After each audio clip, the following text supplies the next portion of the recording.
Hola, ¿qué tal? Bienvenidos todos. Gracias por estar en esta sintonía de este podcast de Team Análisis Bíblico. Y bueno, tengo aquí a dos personas muy relevantes en el mundo cristiano aquí en México, maestros de la palabra, la doctora Pardillo. Bienvenida, doctora, de nuevo. Muchas gracias, mucho Con ese gusto. blusita está muy elegante, ¿eh? Y vamos a tono, mira. Porque es morado, claro. Ofir como que no estuvo muy a tono. Hoy Y el desentoné. único, excelentísimo, ilustrísimo Ofir Peña, maestro de maestros. Aquí está Ofir. Bienvenido, Ofir. Gracias, pastor. Luego Gracias. saca cada cosa. Yo le he dicho, Ofir, ¿qué Biblia lees, Ofir? Tiene una versión que nadie consiguió. Y dice que no, es una ayuda de Dios para poder entender y explicar la palabra. Y estamos en esta serie, La obra de mis manos, hablando de Dios, el trabajo y el hombre, y para qué sirve lo que producimos. Generalmente todos tenemos el enfoque de que el fruto de nuestro trabajo es para suplir nuestras necesidades. Pues sí, pero también hay más cosas que Dios nos dice en su palabra que hagamos con el fruto de nuestro trabajo. Y hoy vamos a tocar una problemática que todo mundo se ha preguntado alguna vez, y vamos a sacar la verdad de la palabra. ¿Por qué no prospero o no me va tan bien como pienso que me debe ir financieramente hablando, si estoy obedeciendo en las verdades que ya hemos visto en estos podcasts de diezmar, ofrendar, dar primicias y promesas? ¿Y por qué si financieramente estoy obedeciendo a Dios, no prospero?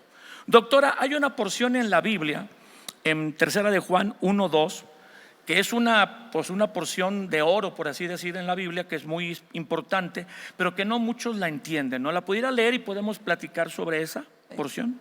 Dice: amado, yo deseo que tú seas prosperado en todas las cosas y que tengas salud, así como prospera tu alma. ¿Qué le habla esta porción al leerla, doctora? ¿Qué percibe que hay en esa verdad bíblica en Yo esta creo que aquí porción? hay una perspectiva de equilibrio. Tiene que prosperar tu alma igualito que como prospera física y materialmente.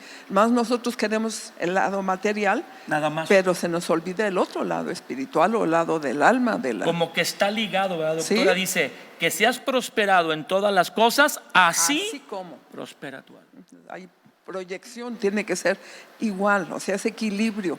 Pero no puede haber un desequilibrio, entonces algo está mal. Cuando hay desequilibrio, siempre algo está mal. ¿Estará interesado Dios solo en que nos vaya bien financieramente? No, pero en primera, en el cielo no hay dinero. Ay, Así Dios que mío. ahí sí no hay dinero, no hay cosas nada material. Todo lo material se va a quedar aquí. Lo único que se va con él es él. Entonces allá no hay nada, las calles son de oro, las puertas de perlas. No les hace falta a Dios nada de cosas materiales. Las cosas materiales son para aquí, pero solamente para que las disfrutemos. Pero muchas veces por Las amamos. tanta angustia no las disfrutamos. No las disfrutamos. Ofir, yo deseo que tú seas prosperado en todas las cosas. Eso elimina o mata ese fatalismo de que estamos aquí en la tierra para sufrir, ¿verdad? Bueno, sí, este tema de los carmelitas de los pies descalzos. Pero pienso que el tiempo es un buen maestro de la perspectiva. Y pienso que cuando la gente siente o percibe como si Dios no estuviera haciendo lo que tiene que hacer, es porque está mirando un periodo de tiempo demasiado corto. Y cuando miras el presente, tiendes a ser más pesimista, porque el presente es muy volátil y genera una naturaleza de inseguridad con respecto al futuro. Y obviamente eso también nos habla un poco de qué tanto es nuestra relación con Dios. Dios siempre quiso. Mi mentor me dijo un día algo que me gustó mucho y me dijo: mira, Ofir, nadie que ha amado a Dios ha muerto frustrado. Y me pareció muy, muy profundo, porque lo que está queriendo decir es, no se trataba de si tenías mucho dinero o no tenías dinero, si tuviste la casa que quisiste o el auto que quisiste, etc. No morir frustrado significa que moriste habiendo cumplido tu propósito en la tierra, con plenitud. Pleno. Y no morir frustrado no está ligado a la economía ni está ligado a lo material, porque la plenitud y la frustración no es un asunto material, es un asunto del hombre interior. Creo que, como decía la doctora, el problema está en pensar que para Dios lo más importante es prosperarnos financieramente, porque aquí dice que seas prosperado en todas las cosas, sí, incluye el área financiera, pero no únicamente el área financiera, y la frustración se genera mucho por una falsa expectativa. Yo tengo una expectativa de lo que Dios debe hacer, no lo hace, yo digo, ¿dónde está Dios? Y Dios, yo digo, a veces he dicho, pues en el cielo, sentado en el trono, aguantando nuestros berrinches. Dios nos quiere prosperar económicamente, sí, pero también en A las cosas, cómo prosperar. Es que Dios no nos da lo que pedimos, nos da lo que podemos manejar. Jamás nos va a dar más. Si lo hizo con las pruebas y dijo, no voy a poner una prueba que no pueda resistir, tampoco te voy a dar una cantidad de dinero que no puedes manejar. Sería una falta de equilibrio, como decía Yo creo la que también doctora. estamos viviendo en una sociedad totalmente materializada. Materialista. Entonces, ¿cómo escoge un muchacho la carrera? No A por ver, lo que ¿cuál le es- gusta, cuál sino la- cuál es el que paga mejor, cuál Sí. es el que está mejor. Sí. Toda la sociedad está movida por la área económica y eso es es un error totalmente, porque nada de esto te vas a llevar, eso sí tenlo por seguro. el dinero sirve, pero no es lo más importante. Cuando es un amo es terrible, es lo más tremendo. Cuando el es un dinero es un siervo, amo. cuando es un siervo es una maravilla. Pero cuando ya te maneja el dinero, olvídate. Ahora, esta frase, así como prospera tu alma. ¿Qué es la prosperidad del alma? Es a lo que le interesa a Dios. O sea, las cosas espirituales, las cosas que valen la pena, el estar con tu familia, el invertir los valores de Dios, el que darles algo que no se acaba con el tiempo. Tú le puedes dar dinero y se lo gasta dale a un muchacho, a un adolescente, pero dale valores, dale principios y toda la vida, aunque los quiera quitar después, se los van porque ya están dentro de ti.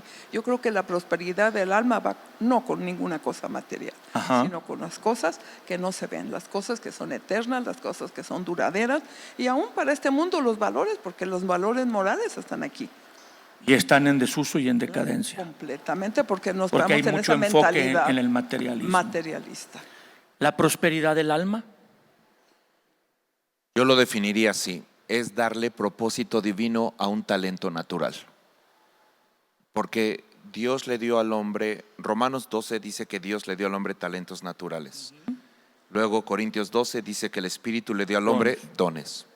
Y luego Efesios 4, que Jesús dio también sus regalos. Como si cada quien nos hubiera dado algo para que el hombre tenga con qué y de qué salir adelante en lo natural y en lo espiritual. ajá, Entonces, Romanos 12 es interesante porque Romanos 12 habla de que todo ser humano es creado con un talento o una habilidad natural, sea que la descubra o no a lo largo de tiene. su vida.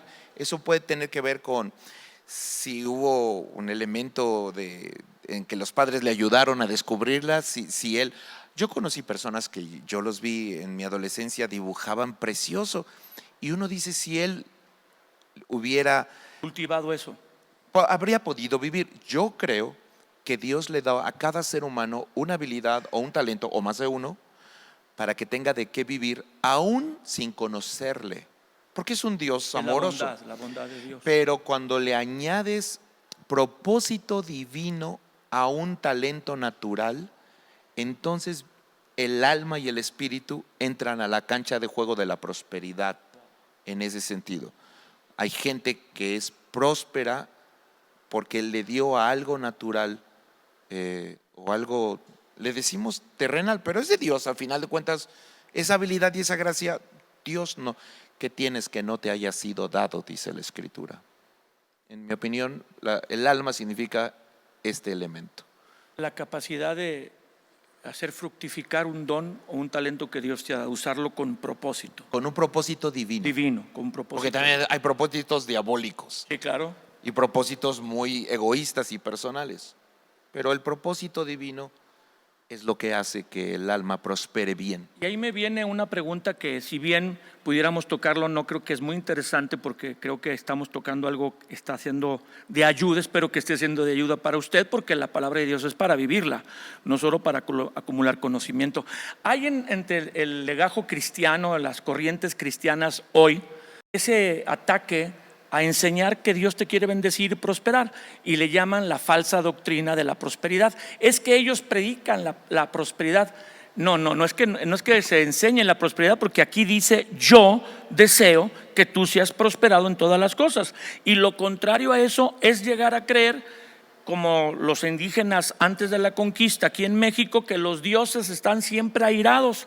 Los dioses aztecas, los dioses mexicas, los dioses de las razas indígenas de la América precolombina, era de que Dios está airado y hay que estar siempre contentándolo. Y creo que se nos quedó en el fondo esa falsa enseñanza que Dios está enojado. Inclusive llegamos a escuchar en alguna vez de parte de alguien que lee la Biblia o la enseña, es que el pecado ha hecho enojar a Dios con nosotros.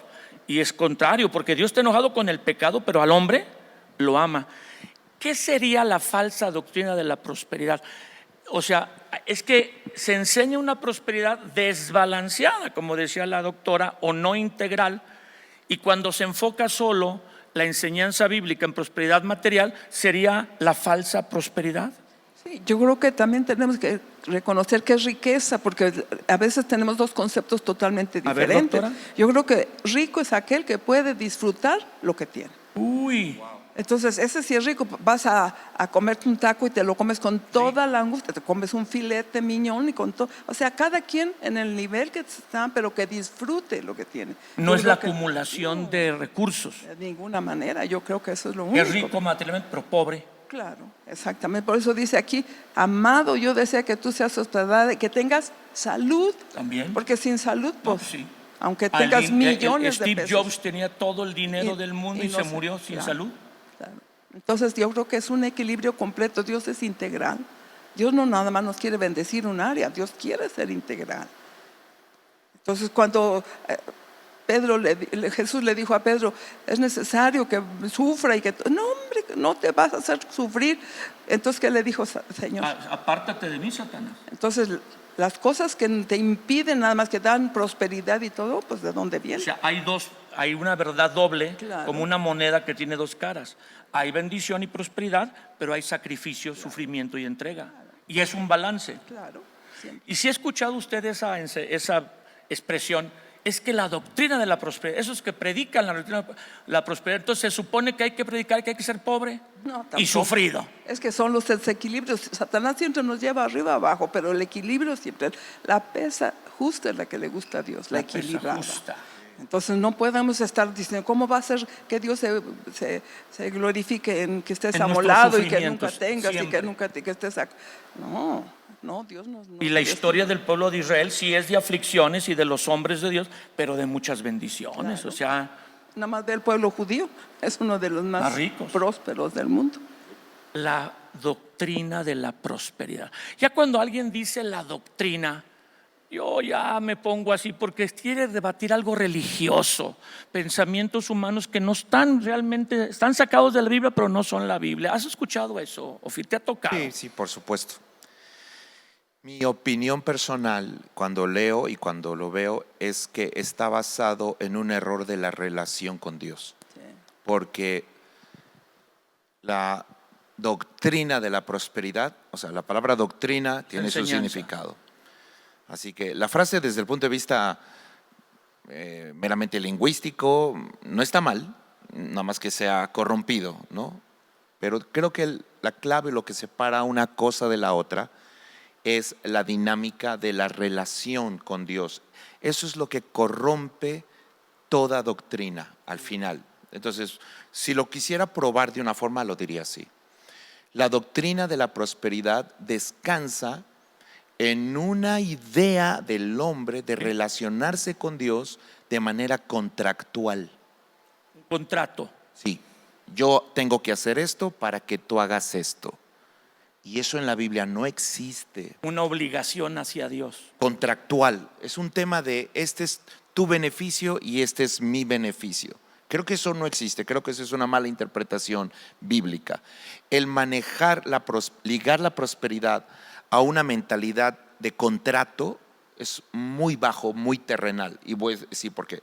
Porque Dios quería que la prosperidad estuviera ligada a una relación de pacto, no de contratos. Y la relación de un pacto está basada en amor. La relación de contratos está basado Beneficio. ganancias y O pérdidas. beneficios. Entonces, creo, sin el afán de ofender a nadie, que cuando alguien toma la doctrina de la prosperidad, ligándola a una mentalidad o un ejercicio dinámico dentro de la iglesia de contrato, si tú haces esto, Dios va a hacer exactamente esto, como si hubiera cláusula A y cláusula B. Eso llevaría a la gente a una frustración, porque Dios no obra de esa manera. Dios obra por pacto, no por contrato. Y los pactos incluyen incondicionalidad. Sí. Los contratos, ¿no? Sí, no son temporales, son atemporales, o sea, van a ser todo el tiempo. Pues un contrato tiene cláusulas por si no se cumplen, ¿no? Pero en un pacto la cosa es completamente diferente. Creo que eso es sana el tema. Obviamente tendríamos que ahondar en el asunto de cómo es esta dinámica, ¿no? Y a veces lo que sea que llamemos, premisas, diezmos, ofrendas, No deben ser hechas de esa forma. nunca en una mentalidad contractual la corrompen y la destruyen. Trueque, y ahí sí puedes Tal decir cual. que la herencia de los Los aztecas. prehispánicos, sí. Tal cual. Trueque, tú me das, yo te doy. Se nos quedó. Y eso, sacrificamos. eso muchas veces lo hacemos con Dios no hay trueque. Dios nos ha dado Sí, muchísimo porque más. entonces estaríamos manipulando a Dios o tomando una actitud de tú tienes que hacer eso y nadie le puede decir Dios a eso, Él es soberano. Y sí lo hace, pero basados en el amor que nos tiene, ¿va? En el orden de su palabra.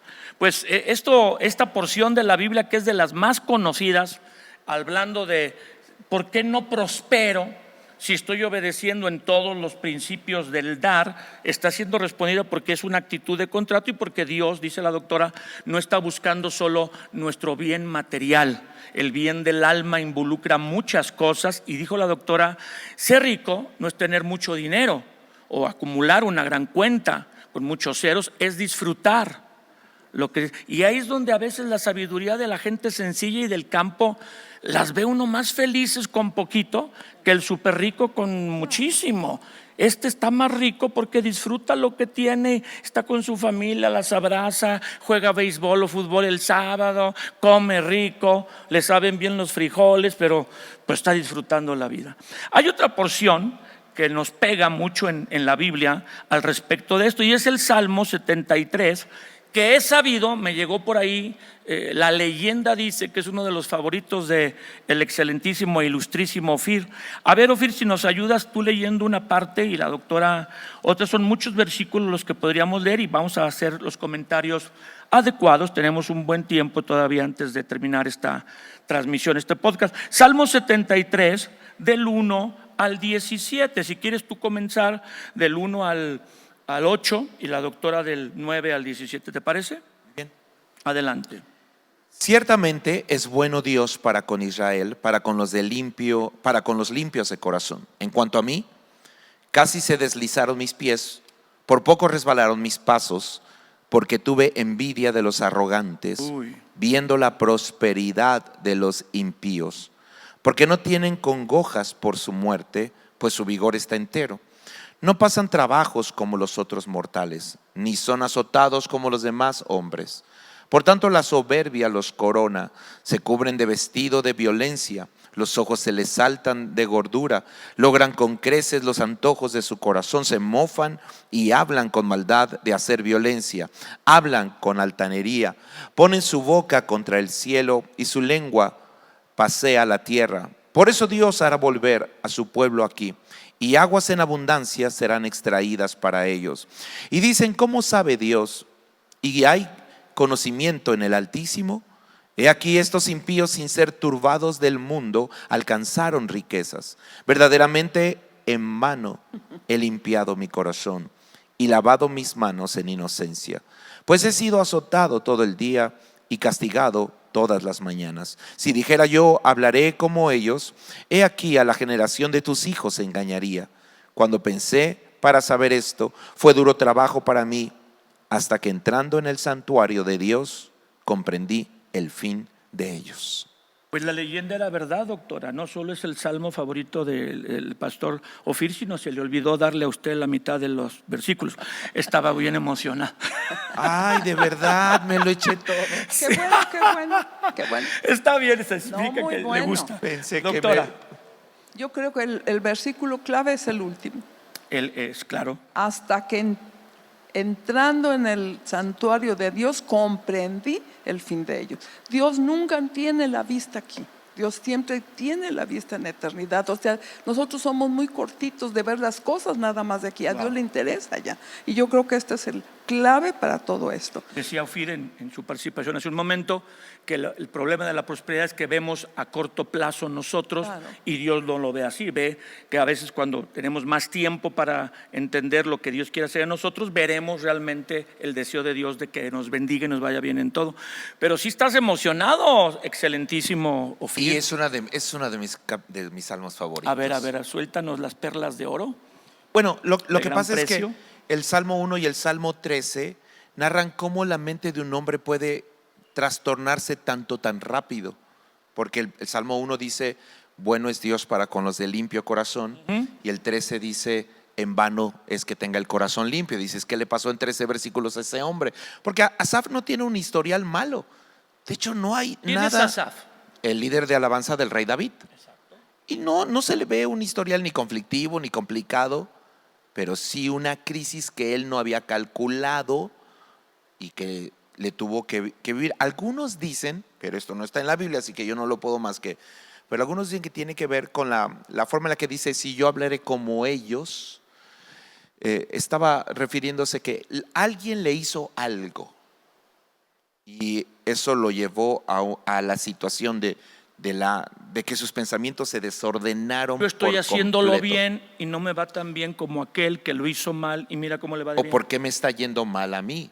¿No? El profeta le dijo a la tsunamita, ahorita va a haber hambre, hay hambruna, vete a vivir donde puedas. No le dijo vete a vivir donde quieras. No, hay tiempos donde no vamos a tener lo que queremos, ¿no? Vamos a ir a donde podamos y vamos a comer lo que podamos y vamos a vestir lo que podamos y vamos a vivir donde podamos. Pero otra vez, el tema de perspectiva, eso no significa que nos vamos a quedar ahí para siempre, por supuesto. Pero Asaf se está haciendo una pregunta. Tuve envidia de los arrogantes. ¿Por qué tuvo envidia de los arrogantes si es el líder de alabanza, uno que está siempre pues viniendo con Dios y dirigiendo a los demás a adorar a Dios, viendo la prosperidad de los impíos? Ahí está el problema. Siempre que te compares con otro, vas a salir mal. Eso es. Ay, Siempre doctora. que te Eso compares es. con otro, vas a salir mal. O sea, nosotros tenemos que ver y dar gracias. Ante todo, ser agradecido. Cuando tú das gracias por lo que tienes, ¿por Cambia qué la damos perspectiva. gracias antes de comer? Pues sí, porque reconocemos que Dios nos da. Pero estamos, ay, que esto no sirve, que esto fuchi, que no sé qué. Entonces, por fin, la oración la inhibimos. Al Porque- quejarnos de lo que Pues comemos. sí, exactamente. Pero yo creo que no podemos compararnos con nadie. Somos únicos. Dios nos hizo uno por uno. No nos hizo en serie. A los animales sí. Produzca la tierra, seres vivientes. Produzca las plantas, pero a los hombres no. Uno por uno. Y cuando él dice, si yo hablara como ellos, a la generación de mis hijos se engañaría, es porque este error de lo contractual y vivir en una relación en la presencia de Dios hace que veamos las cosas con un concepto completamente equivocado. Este de a mis generaciones se engañaría significa que yo haría que mis hijos creyeran una mentira por verdad y una verdad por mentira, y ellos van a crecer con un concepto equivocado de las cosas. Está citando el versículo 15. Si dijera yo, hablaré como ellos, he aquí a la generación de tus hijos se engañaría. Sí, voy a poner un ejemplo práctico.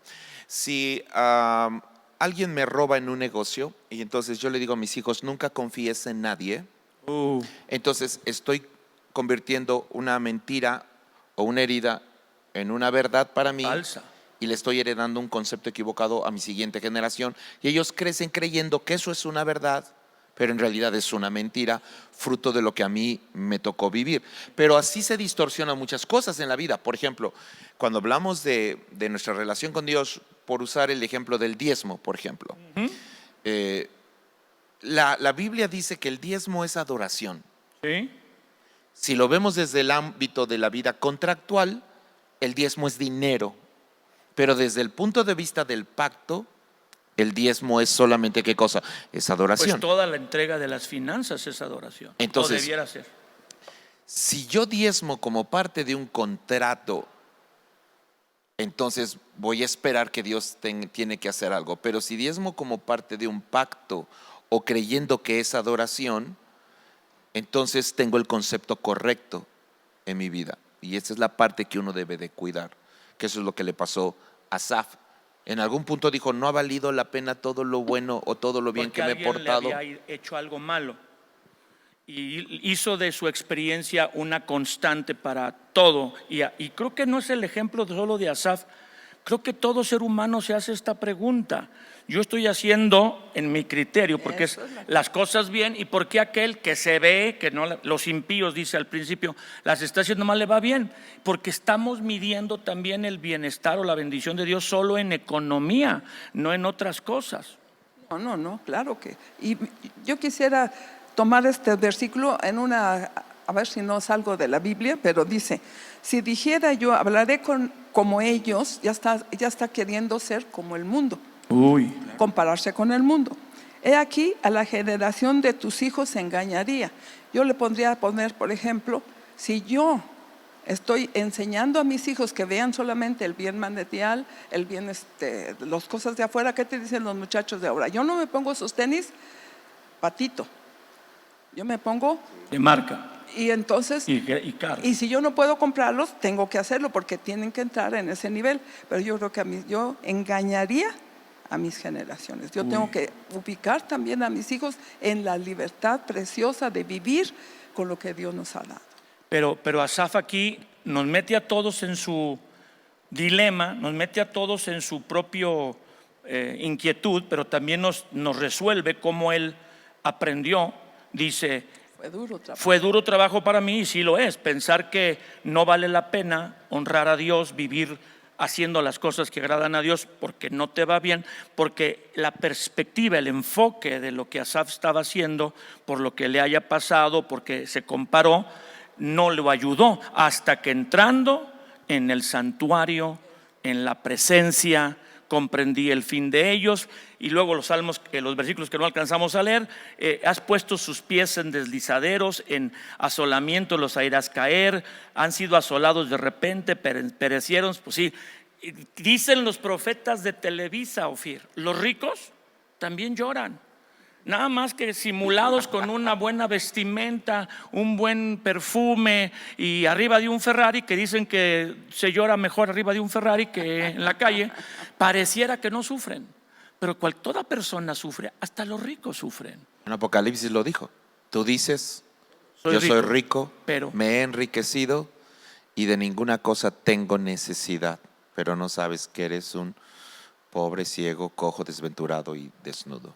Y es que si hubiera satisfacción plena en los bienes materiales, pues todos los ricos serían hiperfelices, y no lo son. Creo que tal vez aprenden porque se cultivan más, estudian, escuchan y le ponen buena cara a la situación, pero ellos también tienen graves problemas, y lo demuestran las grandes personalidades del mundo político, artístico, que se matan. Claro. Llega un momento que no pueden con la crisis, aunque lo tienen todo lo que uno dice que uno quiere tener, pero no es suficiente. Acaban suicidándose. El señor Torres Bodet, que fue una eminencia, escritor y todo, acabó suicidándose. O sea, Marilyn Monroe, la belleza que todos deseaban. No, nadie. Elvis Presley, que nomás movía la pierna, no sé si la cadera, y era el rey, todavía le dicen el rey, se mató, o sea, terminó una sobredosis. O sea, es donde, leyendo la primera porción que leímos en Tercera de Juan, la prosperidad debe ser en todas las cosas. Yo creo que Dios puso ese que no se satisfaga el hombre con ninguna cosa de la tierra. Fue de Dios para que lo buscaran a Él. Tú puedes ver el rico, el que sea, y no puede hallar completa y absoluta satisfacción. Dios lo puso para que en nadie encontráramos más que en Él. Pero aparentan, ¿verdad?, que son hiperfelices. Y no decimos que no disfruten la vida, yo creo que sí la disfrutan, pero serían realmente hiperfelices. Entonces se puede contestar la pregunta: si estoy diezmando, ofrendando, honrando a Dios con mis bienes, soy un cristiano disciplinado que busca a Dios, ¿por qué paso por crisis donde no prospero? ¿Cuál sería la respuesta que daríamos? Nos quedan unos minutos, pero podemos dar esta respuesta. ¿Cuál sería la respuesta en base a estas dos porciones bíblicas o a otra porción? Bueno, tenemos que poner en la mesa el hecho de que diezmar no borra nuestra responsabilidad de ser inteligentes con el dinero. Administrar. También. Básicamente. Wow, ¿no? fue muy práctico eso. 1. 2, creo que la diferencia entre cómo ora un hombre rico y cómo ora un hombre pobre es un asunto muy interesante, porque tenemos el ejemplo de Cornelio, que lo tiene todo. Sí. Entonces la pregunta sería, ¿qué ora un hombre que no necesita nada? Eso solo nos hace pensar en automático que la oración es para pedir. Pero seguramente Cornelio, la oración era, ¿qué hago con lo que me diste? Yo creo que así oran los ricos, que entienden el valor de las cosas. Y mi última participación me parece, yo creo, y alguna vez lo leí, que la primera vez en la Biblia que aparece la palabra riqueza, la definición no tiene nada que ver con cosas. No tenía nada que ver con lo material. De Abraham, que era riquísimo. Sí, riquísimo. y no tenía que ver con lo material. Tenía que ver con algo mucho más allá de lo material. Así que me quedo con la definición de disfrutar lo que Dios nos ha dado. Doctor, entonces, si estoy diezmando, ofrendando, siendo un fiel cristiano, haciendo lo que entiendo que Dios me dice y no me va bien o no prospero, según yo, ¿qué es la causa? Yo creo que tenemos que considerar que a Dios le damos el 10%, pero somos responsables del 90% que está. Y muchas veces no tenemos la capacidad de administrar los bienes de Dios. Y Dios nos quiere administrar todas las cosas. Entonces, si no tenemos una administración buena, hay gente que no debería de tener dinero, no sabe. 1 millón se le pierde, 1 peso se le pierde. Entonces, hay que aprender también a administrar. manejar. O sea, honro a Dios, crezco en fe, pero debo crecer en una habilidad, o si no, buscar a alguien que me ame, que me enseñe una habilidad de cuidar lo que Dios me da, porque a veces ahí está el problema, no en que no honramos a Dios, sino en cómo uso lo que Dios puso en mis manos, ¿verdad? Entonces, creo que esta ha sido una muy buena sesión, este episodio 41 de este podcast Team Análisis Bíblico, animándole a usted a que pues, se suscriba para que le llegue la información de cuando hacemos uno nuevo y usted esté enterado, también que pueda compartir esto con sus amigos, familiares, las personas que usted cree que hace bien lo que está aprendiendo. Hoy hablamos de algo que se va a escuchar mucho si usted se reúne o lee la Biblia, de la falsa doctrina de la prosperidad. Y contestamos esa pregunta que creo que casi nadie nunca contesta. La prosperidad de Dios es integral. Un rico es realmente el que disfruta lo que tiene, sea mucho, sea poco. Y Dios no está interesado solo en darnos prosperidad en la tierra. Nuestro destino es el cielo. Y Él quiere bendecirnos en todas las áreas, incluyendo la económica, cuando tenemos una perspectiva correcta. Dios les bendiga. Hasta la próxima. Gracias, Ofir. Gracias, doctora. Gracias, muy amable. Gracias por acompañarnos este día y ser parte de esta familia del podcast. Ayúdanos a compartirlo con tus familiares, amigos y seres queridos. Si este episodio te ha bendecido, nos ayudaría mucho que nos escribieras una reseña o nos dejes un comentario en cualquier plataforma que nos estés viendo o escuchando. También puedes ayudar a que este podcast siga siendo una bendición a otros donando, por lo que te dejamos el link para que lo puedas hacer en la descripción de este episodio. Tus donaciones marcarán una diferencia en miles de personas. Repasa tus apuntes y busca ponerlos en práctica porque la palabra de Dios es para vivirla. Nos vemos en el próximo episodio.